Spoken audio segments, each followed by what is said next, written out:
Bueno, azaldu den bezala nik gaur aurkeztuko detena da pixka bat, nire tesi proiektua edo tesia izango dana espero dut, gutxi gora bera nondik noa dijoan.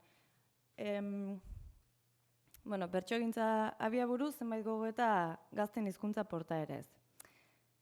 Hasierako partian kontatuko izuet pixkat ikerketa bean oinarriak zeintzuk dian, baina bigarren partia da divertidua, orduan eskatuko izuet pazientzi pixkat aurreneko diapositibetan, hor kokatuko ez pixka bat ikerketan marko teorikoa eta metodologia, eta bigarren partian ja hitza emango iet nire ikerketako sujetu objektu dianei edo protagonistei, eta pixkat pasarte batzuk irakurriko izkizuet kokatuta.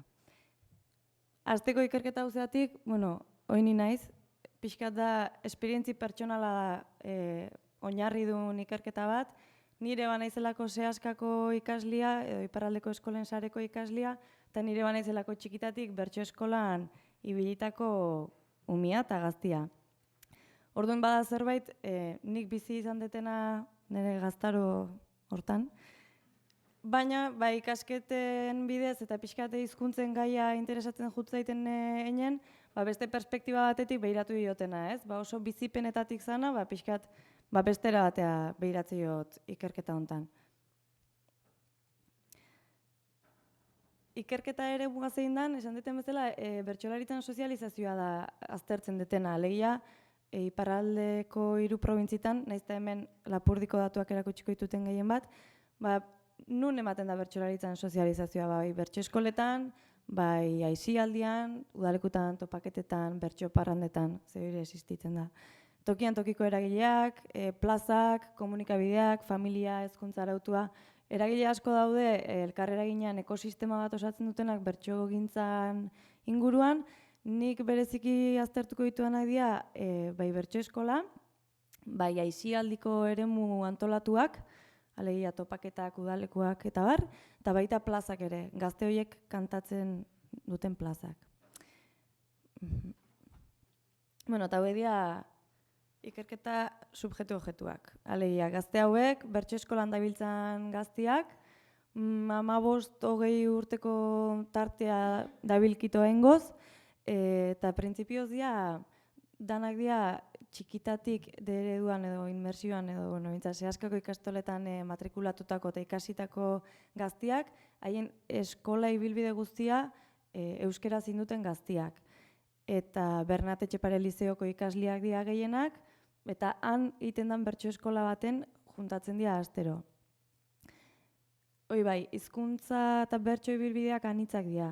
Alegia, izan dezakete lehen hezkuntza bat, bestea, biak, bertso eskolan hasiak izan litezke 14 urtetan, hasi litezke 9etan, bueno, ez da hola alde hortatik homogeneidadik. Bueno, eta ikerketarako ze tresna erabilituten, metodologia kualitatiboa erabilita, klasikoak elkarrezketak, behaketa, eta noski azterketa bibliografikoa eta dokumenta batez ere behaketa asko, eta elkarrezketa gutxitxo, gehiago egiteko asmoakin.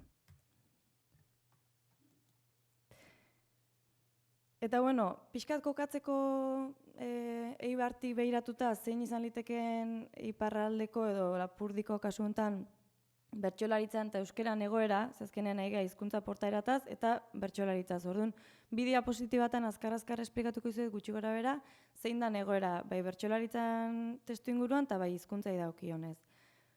Bertsolaritzai dagokionez, aituko zenituen Salvador Tamatxin, Tamatxin eta Salvador Tamatxin, eta hurrengoak segurasko Amets Arzallus eta Sustrai Kolina. Tarteko hortan, eten bat bezala egon da, eta eten horri esan daiteke buelta ematen ari zaiola azkeneko 15-20 urtetan. Alde batetik bertsolarien lagunak elkartea sortu zalako, baina batez ere sistematikoki itentzian bertso eskolak sortu zialako 1989 ikasturte hortan, eta geroztik etenik gabe. Bertso eskola bakarra sortu balimazan ikasturte hortan, gaur egun 29 dira, eta 200 bat ikasle dabiltza bertso eskola egiten jakin da, normalian 8-9 urtekin hasten dela goizen hasten dana, eta 18 urte bitarteko datuak diala hauek.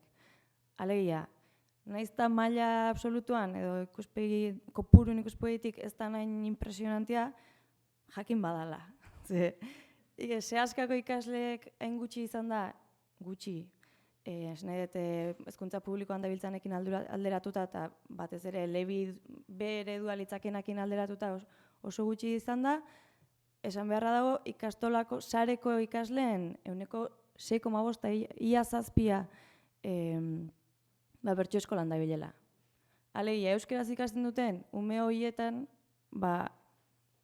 badago normalean klasean bertso eskolan dabilen norbait.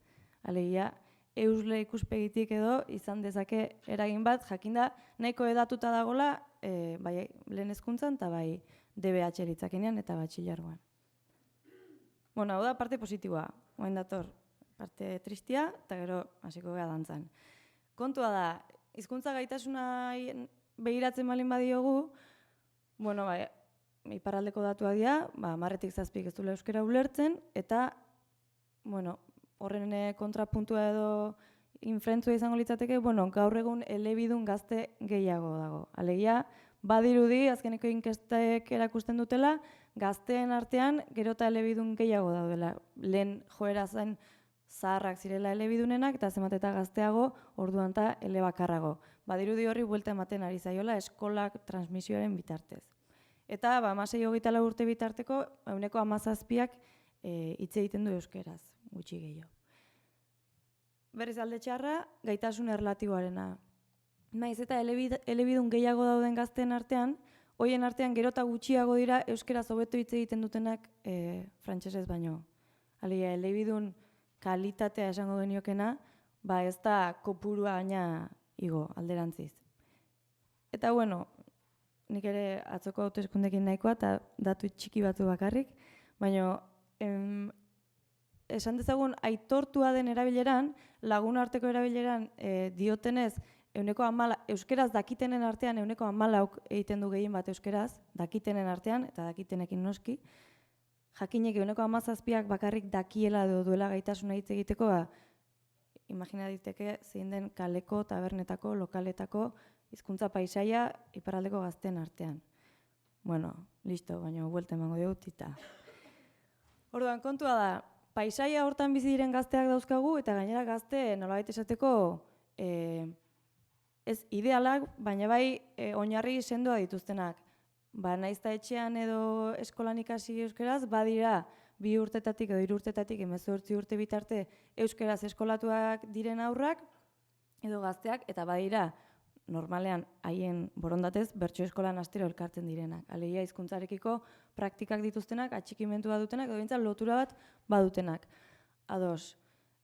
Baina badakigu tamalez, paisaia dena dela, eta gainera handik gehienera edo gutxienera urtebetera, unibertsitatera pasa beharko dutela, selektibitatea egiten badute zorte pixkatekin hegoaldera etortzeko aukera izango dute euskaraz ikasketa jarraitzeko, baina normalean, edo gehienek bintzat, frantsesez egiko dituzte ikasketak edo haien ibilbide profesionala.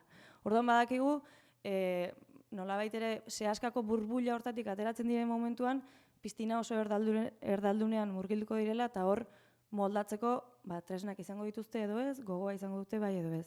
Orduan, hizkuntzaren hautuaren kezka hortatik abiatuta, nola ulertzen dugu hizkuntza hautua bera, nola esplikatzen ditugu edo ulertzen ditugu haien hizkuntza portaerak, eta horren arabera nola eragin liteke. Pixkat, horri buruzko gogoetatxo bat proposatzen dizuet.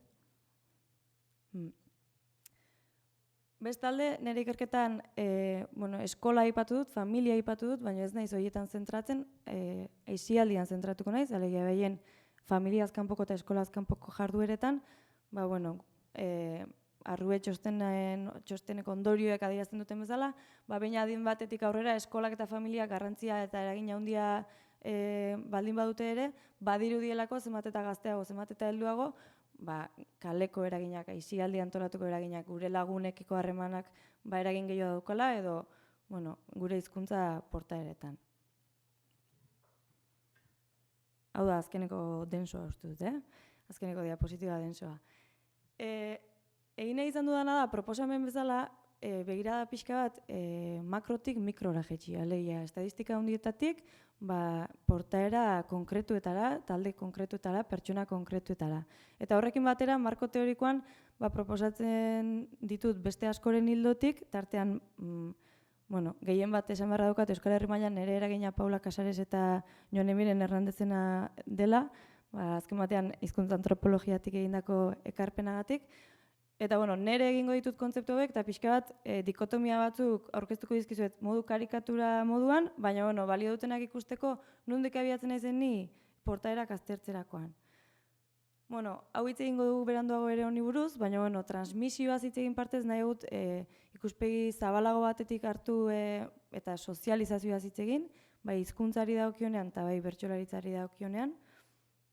Lehen Maloresek esan duelako ez, hizkuntza transmisioaz hitz egiten dugunean, badirudi, ari garela altxor batez ez, gure arbasoek gugana ekarri arazitako eta guk zaindu beharreko altxor horretaz, eta ez dakit ikuspegi hori den erabat egokia, batez ere gazteekin hizkuntza zari garenean.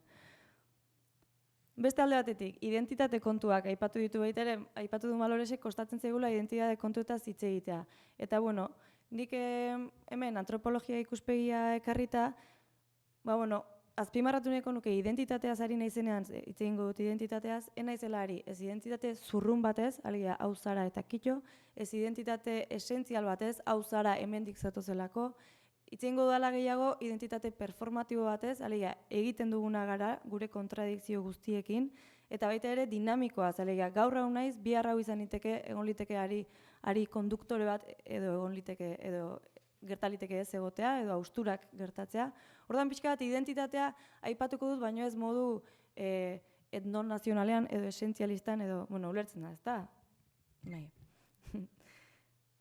Horrekin lotuta, hiztun kontzeptua ere, askotan katalogatzen gara hiztun bezala ez, kajoi batzutan sartu beharra daukagu, lehen esaten genuen zer gara, elebidun orekatua, desorekatua, zertzarazu, euskaldun zarra, euskaldun berria, baliteke aurtengo inkesta soziolinguistikoan, esatea euskara erabiltzen ez duen pertsona naizela, eta hemendik 5 urteko inkesta soziolinguistikoan adieraztea gehien bat euskaraz ari naizela, ez? Hor ibilbidea dago, nire interesatzen zaidana da, ibilbide hori aztertzea. Zerk eragiten ditu aldaketak, zerk eragiten du mantentzea. Ez hainbeste ze hiztun mota diren, eta zergatik diren, ze guraso dituzten edo ze eskolatan ikasi duten, baizik eta aldaketa eta mantentze prozesu horietan zerk eragiten duen. Eta horretarako erabiliko dudan tresna teorikoa izango da jarduera komunitatea. Alegia, ez diot begiratuko hiztun komunitateari, ez diot begiratuko gaztei, ez diot begiratuko identitate jakin hau duten gaztei, begiratuko diot jarduera konkretu baten inguruan elkartzen den giza talde bati. Kasu honetan, bertso eskolan elkartzen diren gazteak. Eta horrek ahalbidetzen didana da, edo diguna da, hizkuntza elementu isolatu bezala aztertu beharrean, alegia, ze portaera dute, norekin zenbat hitz egiten dute, zein kasutan, ze gai buruz, hori ere baina ahalbidetzen digu aztertzea giza harremanak. Eta giza harreman horiek nola garatzen diren hizkuntzaren bitartez, eta hizkuntza nola garatzen den giza harreman horien bitartez, modu integratuan aztertzea.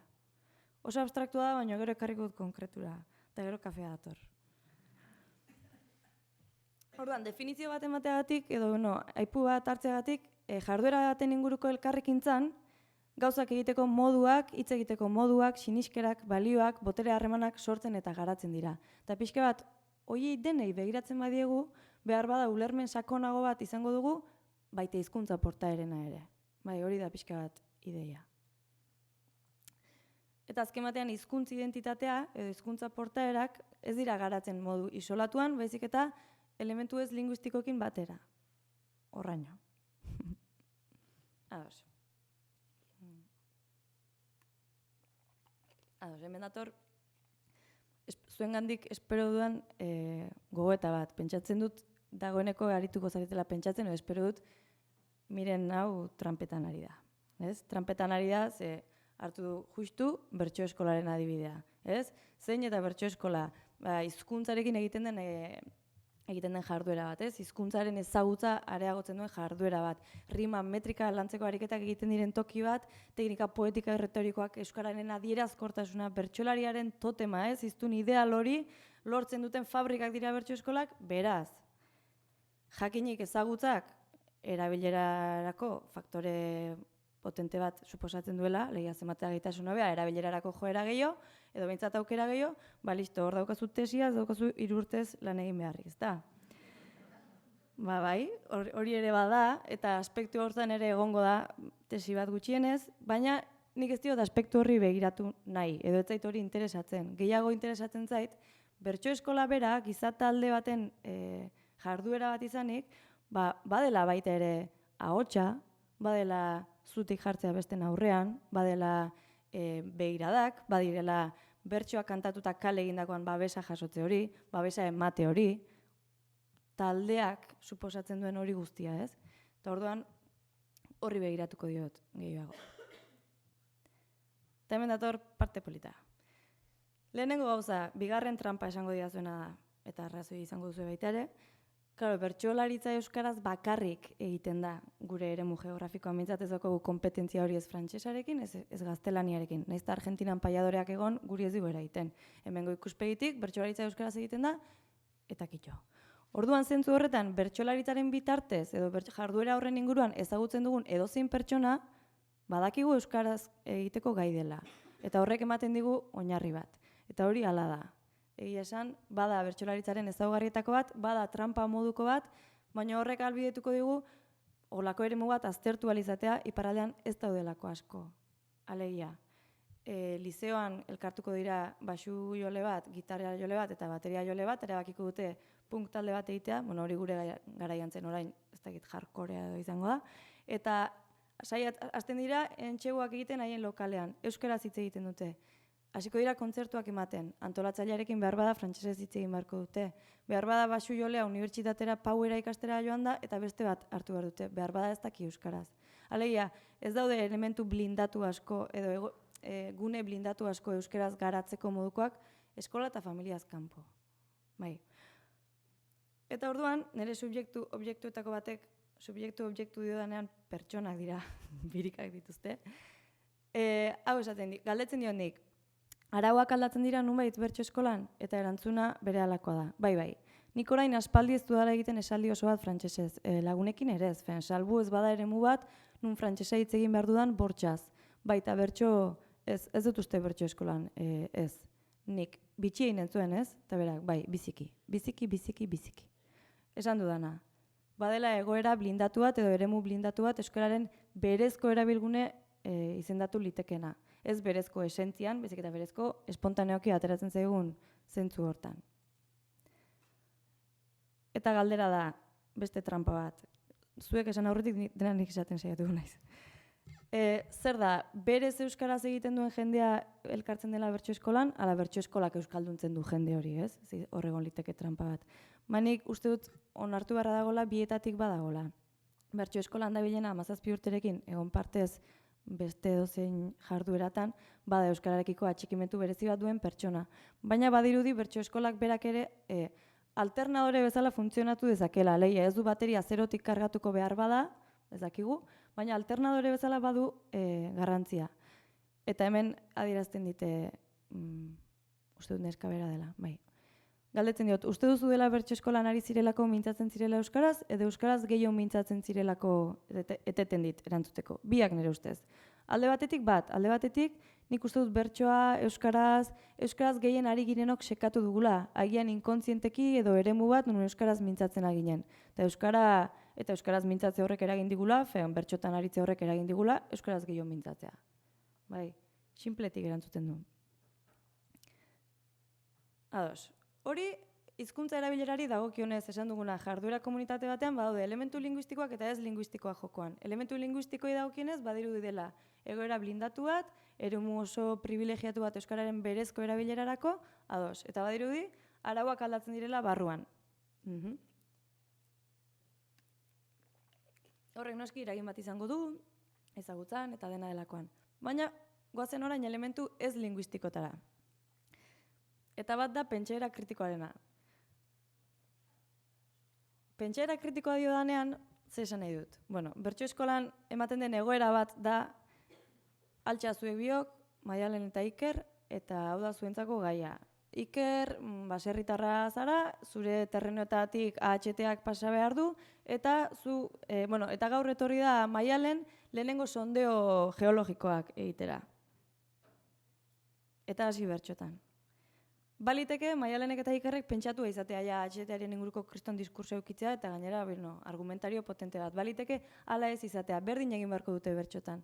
Baliteke, bertxotan egin ondoren, bate pentsatzea, hau erantzun behar nion, edo beste erantzun behar nion, edo behiraz esan didan.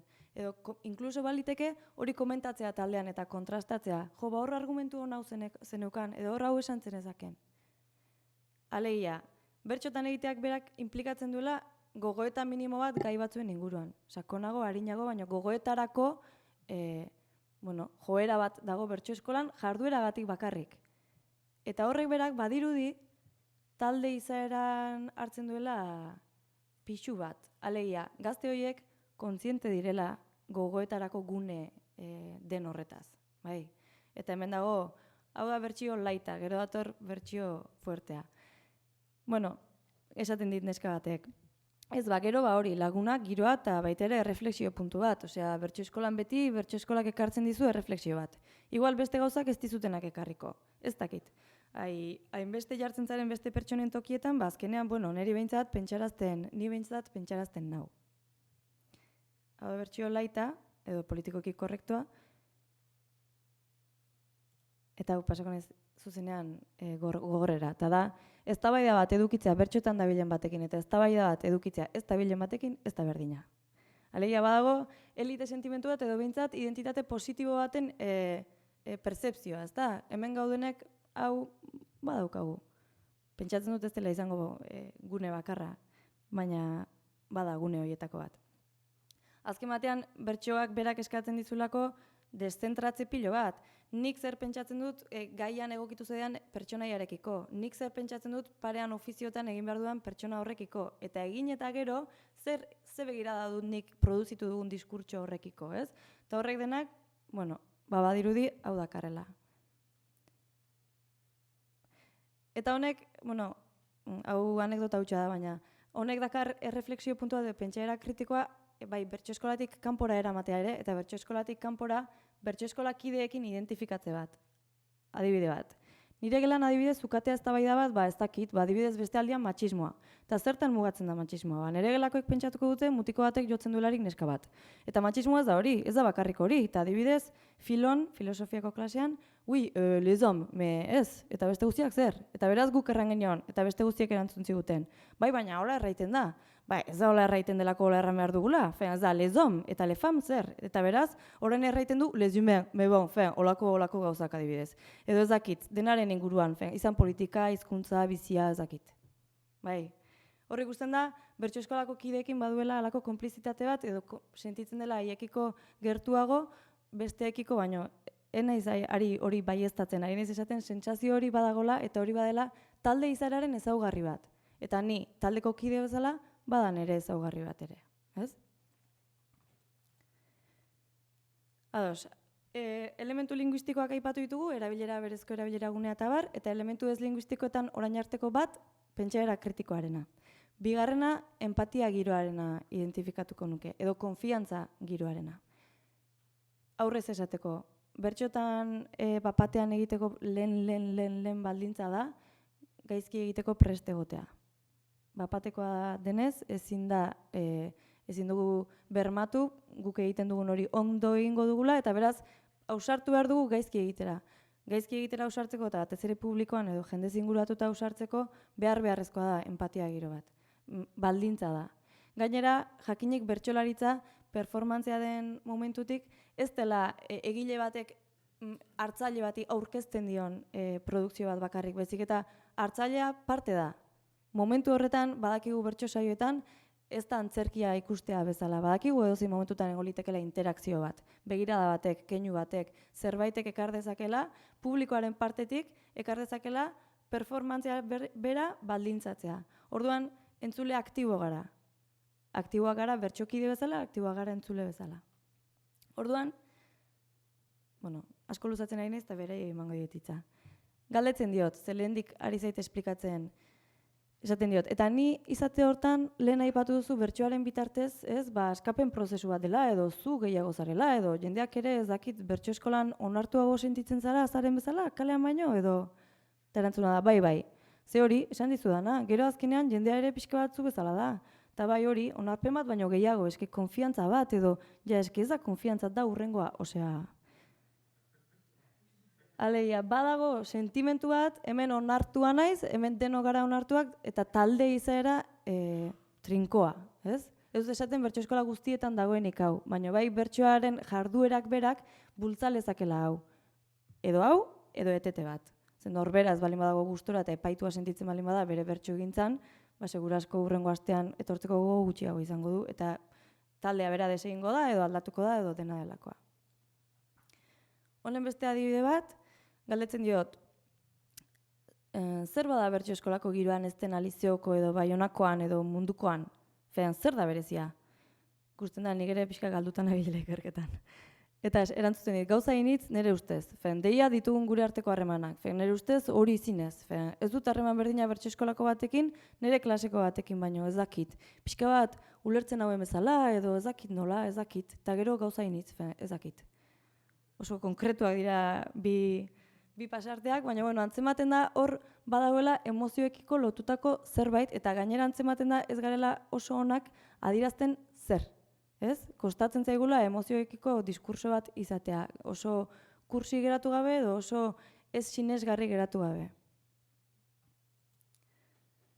Honen beste elementu bat. Lehen esan dut, pentsaera kritikoarena bazela taldearen izaeraren kontu bat, baina baita ere norberak beretzat hartzen zuena, ez? Ni taldeko kide gisa, banaiz, hauek bezala, buruari ematen dion horietako bat. Berdina gertatzen da baita ere, konfiantza giroarekin. Talde mailan badago konfiantza giro hori, eta maila pertsonalean badirudi badagoela prozesu bat, lotxatiak diren horiek, edo ez direnek ere, lotxarekiko harreman bat bizi dela bertso eskolako ibilbidean. Konstiente gara lotxa lantzen dugula bertso eskolan. Eta askori galdetutakoan, ze izango litzateke desberdin zuregan edo zure izaeran bertso eskolan hasi ezpazina, hau behin berriz etortzen den kontuetako bat da. Lotxatiago izango nintzen, edo introspekziora gehiago joko nuen. Adibidez, bertso eskolak zerbait ekarri dit, nire izateko maneran edo, tanik, zer, ez dakit, gauza initz, behar bani gehiago, nire burua gehiago ezagutzen, lotxa pundurik kentzen edo saiatzen kentzen, konfiantza hartzen nire buruaren gan. Bai, konfiantza, lotxa. Beste adibide bat, beste pertsona batek, ni lotxatia naiz berez, lotxatia naiz orain, eta konfiantza hartzean lotxa galtzen dut, baina hasieran beti zalantzak dituzu, eta beti lotxa, adibidez hasieran gaizki pasatzen nuen, txapelketan eta holan, aurrean kantatzean, eta orain gutxiago, eta nire ustez, bertsolaritzak lagundu dit aurrean hitz egiteko gaitasuna lantzen eta lotxak kentzen pixkat. Badakit, duela 4 urte elkarrizketa hau ez nuela egingo. Adibidez. Orduan bai sentitzen dutela baita ere, bertso eskola badela, lotxa galtzeko espazio bat eta empatia eta konfiantza giroa lantzeko espazio bat. Eta zer gertatzen da norberak sentitzen balin badu bat?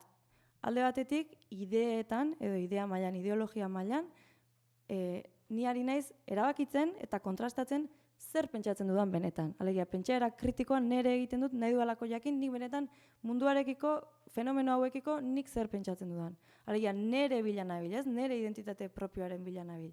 Eta bestetik, zer gertatzen da, sensazioa balin badaukagu, nik besteen aurrean azaltzerakoan dudan mugetako bat, lotxa, konfiantza falta, hori ahultzen doan neurrian, sensazioa dugu baita ere, niago garela, ez? Badagoela norberaren revelazio bat edo esentziaren loratze bat. Ez dut esaten hala denik, esaten dut badagoela sensazio hori. Eta zer gertatzen da? Behin eta berriz etortzen dela esaldi hau, eta da, bertso eskolan ni naiz. Ni naiz.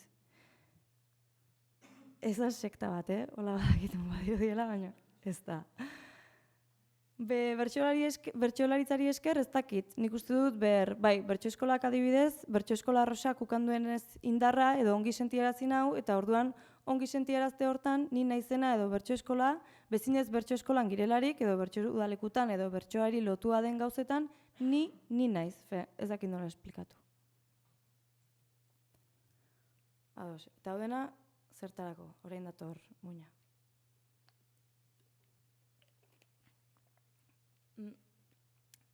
Kontua da, badirudi hizkuntza ibilbidetan edo hiztun ibilbidetan denok ditugula, hori, aldaketa momentuak, mantentze momentuak, eta identifikatuta dauden bi momentu, bai Katalunian, bai Euskal Herrian, bai, zuen inguruan seguru asko ezagutuko dituzue, bada bat, lehen hezkuntzatik bigarren hezkuntzara pasatze bat, alegia ikastolan gure klasikide txikietatik institutora pasatzean hor zer gertatzen den, eta bada beste bat, ja preadoleszentzia horretatik edo nerabezaro goiztiar horretatik ja kontzientzia dugune ia heldu hoiek garen momentura, ez? Edo pixka bat gazte, baina gazte beste zentzu batean, ez dakit oso ondo esplikatu nahi zen, baina ulertzen da, ezta?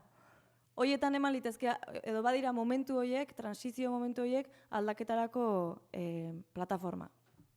Eta bertso eskolak hor esango nuke makulu ezela funtzionatzen diela, bai aldaketa produzitzeko eta bai mantentzeko ere.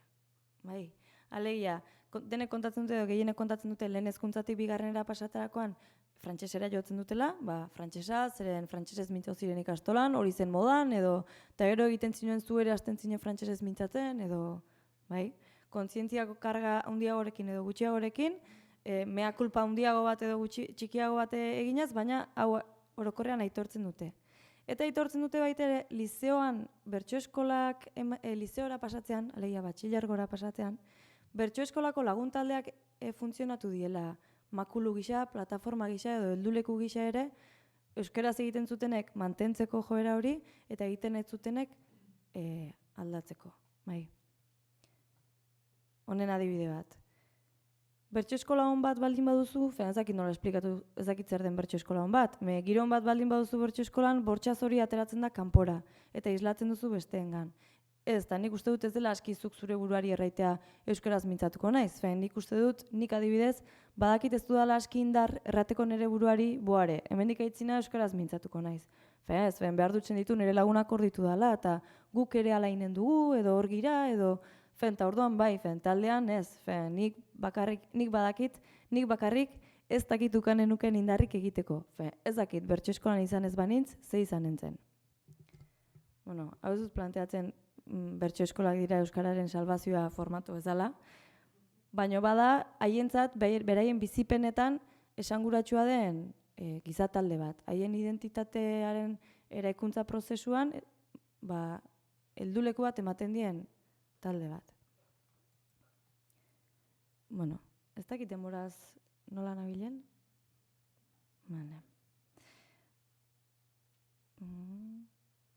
Ados.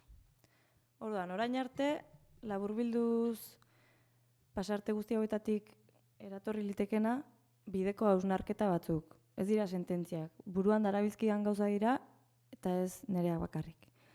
Alde batetik, behatutako gazten hizkuntza erabileran eragiten duten faktoreak, esan genezake, identitatearen eraikuntzari edo identitatea adierazte horri lotuak direla, edo hola interpretatu litezke behintzat. Esan liteke baita ere, faktore hauek modu konplexuan saretzen direla eta elkarrera ginean daudela. Alegia, lotxa galtzeak pentsaera kritikorako eragina izango du, pentsaera kritikoa identifikatzen baldin bada euskararekin, euskararen erabileran eragina izango du, eta alderantziz. Bai, esan nahi dut, elkarrera ginean daudela elementu horiek denak. Eta jorduera komunitatearen baitan, badirudi 3 mutazio nagusi ikusten direla, edo 3 ezaugarri nagusi kasu honetan, euskara erabiltzeko joera, gogoetarako joera eta empatia giroa. Eta hori, 3 elementu horiek modu positiboan identifikatzeak taldeari dagokionez, norbere buruari dagokionez ere, indartu egiten ditu elementu horiek. Bai. Alegia, niri gustatzen zait talde hau, talde honetan hitz egin litekelako, ea depilatu behar garen, edo ez dugun depilatu behar. Eta horrek berak, nire buruaren irudi positibo batek hartzen ditzen, nik olako gozetan pentsatu dezaket. Eta gainera, nik jende honekin daukat harreman bat, nik bertso eskolako kide bati besarka bat eman dizaioket eta ez da ezer pasatzen. Eta klasean egingo banu, hauek biak bikote dira pentsatuko lukete. Olako komentarioek, olako gogoetek, dakartena da azkenean identifikazio positiboa talde horrekiko, niri aportatzen didalako zerbait nire identitatearen eraikuntzan eta adierazpidean, eta beraz, ni taldeko partaide gisa nire buruaren irudi positibo bat ere bai. Eta hori dena, euskaraz garatzen den jarduera baten inguruan. Orduan, maila teorikoan bi ekarpen azkar esateko. Ba, hizkuntzari begiratzen badiogu identitatearen eraikuntzan eragiten duen parte bat bezala eta adierazpide bat bezala, identitatearen adierazpide bezala ere, bueno, ba, baliteke gako batzuk harrapatzea.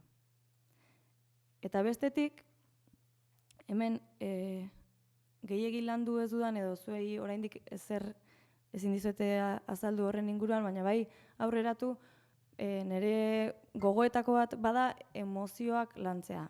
Alegia, bai zeharka lantzen ditugu emozioak, motivazioa edo identitatea aipatzen dugunean, baita ideologia aipatzen dugunean ere, baina emozioen eragin zuzena eta gainera garrantzia, uste dut ez, badirudi, gizarte zientzietan nahiko baztertua izan den elementu bat dela, gure ikuspegi mendebaldekotik, bai iruditzen zaigulako arrazoik eta dela importantea eta emozioak ez, arrazoik eta bidez iritsiko garela egi objektiboetara eta emozioen bidez subjektiboetara soilik, emozioak direla zerbait espontaneo eta kulturarekin inolako zerikusirik ez duena eta beraz, momentuan epifenomeno bat izan ditekela zerbaitena baino ez, benetan ezeren kausa ez ezeren ondorio, ezer sozialaren ondorio.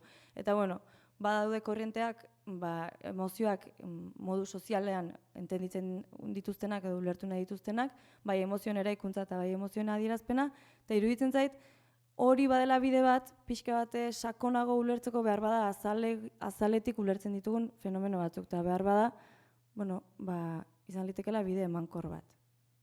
Kasu honetan, bertso eskolan lantzen diren lotxa, beldurra, bai modu pertsonalean, baina baita ere nola eraikitzen da talde izaeraren emozio hori eta gu gara eta gu ez gara eta horietan emozioek ze paper dute. Ez naiz asko luzatuko, ez daukadalako zuei ezer kontatzeko konkretua. Ados.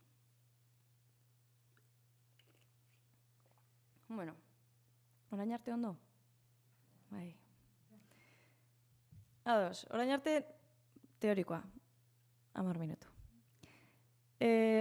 Baina praktikara begira zerbait esan beharko banu, nire 29 urten talaia altu honetatik, proposamen txiki bat edo intuizio bat formulatuko dut hemen, gainera hemen dagoen Paula Casaresi lapurtua, beraz, merituak erdioana. Erdioana baino, gehiago bere aldera. Kontua da, erabileraz kezkatuta daude, ezta? Gazteak ezagutza bat dute, espero genuen ezagutza horrekin, beste zerbait egingo zutela, baina gazte gizajo hauek ez dute ulertu zer behar zuen euskararen bizi berritze prozesuak, eta ez dute ardurarik hartzen, eta ez dute kontzientziarik, eta beraz ez dute egiten. Pixkat hori da dugun ikuspuntu negatibo hori edo gizartean dagoen hori, ados. Eten bat dago ezagutzatik erabilerarako jauzian. Eta helburua zein da, askotan entzuten da, erabilera, urkulluk erabilera, baina zer da konkretuki erabilera, unibertsitate mailan gero eta gehiago erabiltzen da, orduan aurrera goaz. Baina, kasu honetan interesatzen zaiguna da, aurrek, edo nire kasuan gazteek, beren adinkideekin komunikazio egoera ez instituzionalizatuetan edo ez formaletan euskaraz aritzea. Alegia, berez, tabernan, lagunekin. Ados, hau baldin bada helburua, eta badakigu hor ditugula, harreman instituzionalizatuetan eskolan euskaraz. Eta harreman ez instituzionalizatuetan euskaraz egitea nahi dugu. Eta hor tartean nebulosa handi bat. Ez? Nola pasa tarte hori? Hipotesia da, harreman erdi instituzionalizatuetan euskaraz egiten baldin bada, balitekela jauzia ez izatea hain zaila. Alegia, tarteko bide bat, aisialdia izan litekena. Orduan, harreman erdi instituzionalizatu horietan zer eman behar du benetan izateko esanguratsuak eta hiztun ibilbide horretan makulu izateko, edo plataforma izateko, edo helduleku izateko. Hor, proposatuko nituzke bi elementu. Talde horietan egiten denak, talde horietan bizi denak, norberarentzat zentzua izatea. Eta norberarentzat zentzua izate horri lotuta dago talde izaera edukitzarekin. Talde horretan, identifikatua sentitzen manez, talde horrek nire bizian, suposatzen baldin badu, aportatzen didan zerbait, niretzat zentzua izango du. Eta zentzu hori emateak berak, errezago egingo du transizioa. alegia, helduleku izate hori. Orduan, aurrera begira zer? Uste dut importantea dela, naiz eta nik aurkeztu dizuedan partean, dena oraingoz oso airean edukita zer finkoa, ondorio finkorik oraindik ezin atera, uste dut importantea dela maila mikroan arakatzen segitzea eta harreman txikiei begiratzea, emozioi begiratzea. Identitate eraikuntza eta adierazpenaren eta hizkuntzaren arteko harremanean sakontzea, lehen esan duguna, elementu identitarioekin zailtasunak ditugu, baina badakigu jokoan daudela. Orduan heldu egin behar diogu. Emozioi eta bizipenei garrantzia ematea maila teorikoan ere, alegia, kostatzen zaigu esatea ez, nik hau sentitzen dut, ematen du sentitzea, pentsatzea baino gutxiago dela, eta pentsatu dut, esan balin badut, balio gehiago daukala. Maila teorikoan horrek implikazioak dauzkat askotan, ikustezin bihurtzen ditugu, ikusgarri izan litezken elementuak, begiratzen ez diegulako, baliorik ematen ez diegulako. Orduan, emozioi indarra ematea. Hori, azken batean hizkuntza hautuaren edo portaeraren erronka hobeto ulertzeko, xeago aztertzeko eta neurri zehatzak aurreikusi ahal izateko. Eta bestetik, eta azkena, guk gazteei helduen begiradatik begiratzen diegula, baina gazteen begiradatik begiratzen digute, bi begiradak dira zilegi eta gizartean elkarrera ginen daude. Eta guk, nahiz eta ezagutzaren eta egiaren monopolioa dugula uste, konpartitua da, eta asko daukate esateko. Orduan, uste dut gazten ahotsak entzutea eta aintzat hartzea ere gakoetako bat izango dela aurrerantzean ere. Eta kitxo.